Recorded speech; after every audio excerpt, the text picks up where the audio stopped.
ఉన్న బంగారాన్ని విడిపించి ఆ రోజు ఆన్లైన్ రేటుకే మేము కొంటాం. Sharma gold company. Welcome to Suman TV. నేను మీ నవీన్. ప్రస్తుతం నేను మంగళగిరిలోని టీడీపీ కేంద్ర కార్యాలయం వద్ద ఉన్నాను. ఇక్కడ వచ్చేసేసి చాలా వరకు కూడా పండుగ వాతావరణం అయితే కనిపిస్తూ ఉంది. అసలు ఇంత ఘన విజయానికి కారణం ఏమై ఉంటుంది, అదేవిధంగా వైసీపీ ఇంత పరాజయానికి కారణం ఏమై ఉంటుంది అనేది మీరు మాటలు తెలుసుకుందాం. సార్ నమస్తే అండి. సార్ ఏంటి సార్, ఎందుకు ఇంత పతనానికి కారణం ఏంటి వైసీపీ? ఇప్పుడు కూడా ప్రజాస్వామ్యంలో ప్రజలతో మమేకంగా ఉన్న వాళ్ళే ఎవరిని ఆదరిస్తారు. పగా ప్రతీకారంతో ఇతను పరిపాలన మొదలుపెట్టాడు. ఆ పగా ప్రతీకారాన్ని కడకి ఏ స్థాయికి వెళ్ళిందంటే మనిషి మాట్లాడకూడని స్థాయికి వెళ్ళిపోయింది. ఎవరు మాట్లాడిన అరెస్ట్ చేసే స్థాయి, ఎవరి దౌర్జన్యాలు, దోపిడీలు. ప్రజలు ఇతను ఏదైనా తిరుగుబాటు చేస్తే ఏదైనా చేస్తారని ఒక భయమైన గతంలో మనం చదువుకున్నాం, ఏ తొగ్గులకు పాలన ఇవన్నీ. కానీ అలా కన్నా ప్రజలు ఓర్పుతోటి భరించి ఆ పగా ప్రతీకారాన్ని ఓటు ద్వారా నిరూపించారు. ఈ ప్రపంచానికి కారణం అదే. ఎవరు ఊహించినంత మేము ఎప్పుడో అనుకునేవాళ్ళం 40 సీట్లు 140 సీట్లు రాస్తాయని మనం ఎలక్షన్ ముందు క్యాంపెయిన్లు జరుగుతున్నప్పుడే చెప్పాం. కానీ 140 కాదు కదా, ఎక్కడికో వెళ్ళిపోయింది. గ్రౌండ్ లెవెల్కి దాదాపుగా 50 నుంచి 55 నియోజకవర్గాలు అయితే తిరిగాను సార్. ప్రజల అభిప్రాయం తీసుకున్నాను. ప్రభుత్వం అయితే మారుతుందని ప్రజలు చెప్పారు, కానీ మరి ఈ రేంజ్లో ఉంటుందని అనుకోలేదండి నేను. సో దీనికి కారణం యూత్ పాడైపోయారండి. మెయిన్ యువకులు మొత్తం ఉద్యోగస్తులు అందరూ కూడా మాకు ఫుల్గా సపోర్ట్ చేశారు. అంచేత ఈవేళ ఇంత ఘనమైన జరిగింది.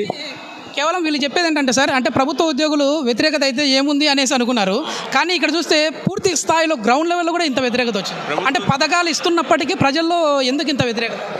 పథకాలకే రోజు బటన్ నొక్కుతున్నానంటే ఏమిటండి, దీంట్లో అరాచకమే కానీ ఇంకేం లేదు. గంజాయితో పరిపాలిస్తున్నారు, గంజాయి డబ్బులతో పరిపాలిస్తున్నారు. అంతే. 5 సంవత్సరాల నుంచి ప్రజలు విపరీతమైన బాధలు పడ్డారు. అమరావతి రాజధాని అని చెప్పేసి చంద్రబాబు నాయుడు గారు చాలా వరకు చెప్పుకుంటూ వచ్చారు. కానీ 3 రాజధానులు అని చెప్పేసి జగన్మోహన్ రెడ్డి గారు చెప్పారు. కానీ ఆ 3 రాజధానులు అవ్వలేదు, అదేవిధంగా అమరావతి డెవలప్ కాలేదు. మరి ఇప్పుడు ప్రజల తీర్పు అనేది ఒకే రాజధాని మాకు ఉండాలి అన్నట్లుగా కనపడతా. రాజధాని అమరావతి కావాలని ప్రజలు తీర్పు ఇచ్చారు. వాడు చేసిన తరగాతలే వాడికి నాశనం చేసింది. అభివృద్ధి జరుగుతుంది ఇప్పుడు కావచ్చు. పోలవరము అన్నీ డెవలప్ అవుతాయి, నిదానంగా ఉద్యోగాలు అన్నీ వస్తాయి. ఇక ఐటీ డెవలప్మెంట్ కానీ అన్నీ.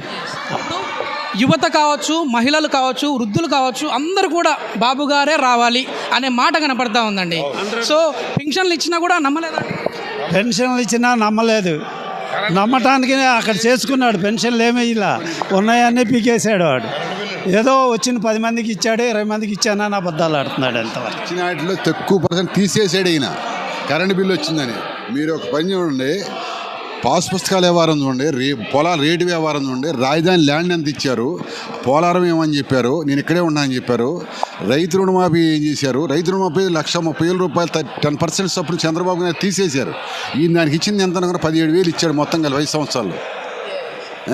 ఎంప్లాయీస్ చూడండి, మరి పల్లెటూళ్ళు రోడ్లు చూడండి, ఎన్ని వ్యాపారంగా ఉన్నాయి. నిజంగా మేము పల్లెలకి సందర్శించినప్పుడు ప్రజలు అక్కడ మాతో ఎక్కువ చెప్పింది కూడా, మాకు పథకాలు కావాలి, అదేవిధంగా రాష్ట్రం అభివృద్ధి కావాలి అని చెప్పేసి అంటా ఉన్నారు. ఈ రెండు కూడా బాబు గారు చెప్పే మాట కూడా ప్రతిసారి అభివృద్ధి సంక్షేమం అనేది రెండు కళ్ళ లాంటివి, దీనిలో రెండు కూడా కరెక్ట్ సమపాలన నడపాలి అన్నారు. ఇప్పుడు ఆ విధంగా నడిచే విధంగా ఉందా బాబు గారు ముఖ్యమంత్రి? దానికి న్యాయం చేయాలని చంద్రబాబు నాయుడు గారు రావాలి, అదే ప్రజలు కోరుకున్నారు, అదే జరిగింది. చంద్రబాబు నాయుడు గారు చేసిన పనులు ప్రజలు చక్కగా మళ్ళీ చంద్రబాబు నాయుడు గారు రావాలని చెప్పి కోరుకున్నారు, అది నెరవేరింది. సర్వేలన్నీ కూడా సార్, ఇప్పుడు మనం ఒకసారి సర్వేల గురించి మాట్లాడదాం. అన్ని సర్వేలు కూటమి వైపే ఉంటే ఆరా అనే సంస్థ మాత్రము లేదు ఈసారి ఖచ్చితంగా వైసీపీ వస్తుందని చెప్పేసి అన్నారు. ఈ సర్వేలను ఎంతవరకు ఒక సర్వే కాదు, సర్వేలను ఎంతవరకు నమ్మచ్చండి? సర్వే నమ్మడం కాదు, ఇవాళ కేకే సర్వే నమ్మొచ్చు. అది ఆరా సర్వేని భయపెట్టాడండి. ఎక్కినాడు మొదలెట్టాడండి అరాసకం. ఎక్కినాడు మొదలెట్టి ప్రజావేది కూల్చేసాడు. కాంట్రాక్టులు చేసిన వాళ్ళు డబ్బులు ఇవ్వలేదు. 2,000 పెన్షన్ ఇస్తాను, 3,000 పెన్షన్ ఇస్తానని 5 సంవత్సరాలు నడిపాడు. చాలా వరకు ఏంటంటే సర్వేలు చెప్పేవి కాదు, ప్రజలు చెప్పేవి మనం నమ్మాలి. సో అట్లాంటి ప్రజలతో ఉన్నాము, ప్రజలతో తిరిగాము, ప్రజా నాడైతే మేము తెలుసుకున్నాము. ప్రజలైతే వ్యతిరేకత అయితే ఖచ్చితంగా ఉంది, కానీ ఈ రేంజ్లో సీట్స్ వస్తాయని చెప్పేసి ఎవరైతే అంచనా వేయలేదు. మహిళలంతా కూడా జగన్ వైపు ఉన్నారని చెప్పేసి వైసీపీ వాళ్ళు చెప్పారు. కానీ ఇప్పుడు రిజల్ట్స్ చూస్తే మొత్తం తారుమారు అయిపోయింది. ఏంటి ఏమనుకోవచ్చు? మేము నారా భువనేశ్వర్ గారిని అసెంబ్లీలో అవమానం చేసిన రోజే మేము ప్రతిజ్ఞ చేశాం. ప్రతి ఆడది భువనేశ్వర్ గారిని అసెంబ్లీలో అవమానం చేసి మాట్లాడిన రోజే మేము కూడా ఆయన్ని ఆ జగన్ దింపాలని ప్రతిజ్ఞ చేశాము. అది వాళ్ళతో తీర్చుకున్నాము. లేకపోతే జనాలు ఇట్ట భవతి భిక్షాందేహి అనేవాళ్ళు. వాళ్ళ కనుక ఈ పరిస్థితి రాకపోతే చాలా అన్ని రకాల వాళ్ళు చాలా బాధలు పడేవాళ్ళు. ఇది చాలా శుభశకునం. ఇది మొత్తం మీద ప్రజలందరూ కూడా ఒకే రాజధానికి మొగ్గు చూపినట్లుగా స్పష్టంగా అర్థమవుతా ఉంది. ఏంటమ్మా ఎట్లా చూడొచ్చు, మహిళలంతా ఎవరి వైపు ఉన్నారనుకోవచ్చు? చంద్రబాబు నాయుడు గారి పైన. చంద్రబాబు నాయుడు గారు ఏమమ్మా మీకు పథకాలు ఇస్తా ఉన్నాం, మేమే అధికారంలోకి వస్తామని చెప్పి వైసీపీ చెప్పింది. ఇప్పుడు చూస్తే మొత్తం ప్లేట్ ఫిరాయించారు. మేము ఆయన గెలిచినప్పుడు ఎదురు చూడలేదు. ఇప్పుడు కూడా చంద్రబాబు నాయుడు గారు పథకాల కోసం కాదండి, అభివృద్ధి కావాలి.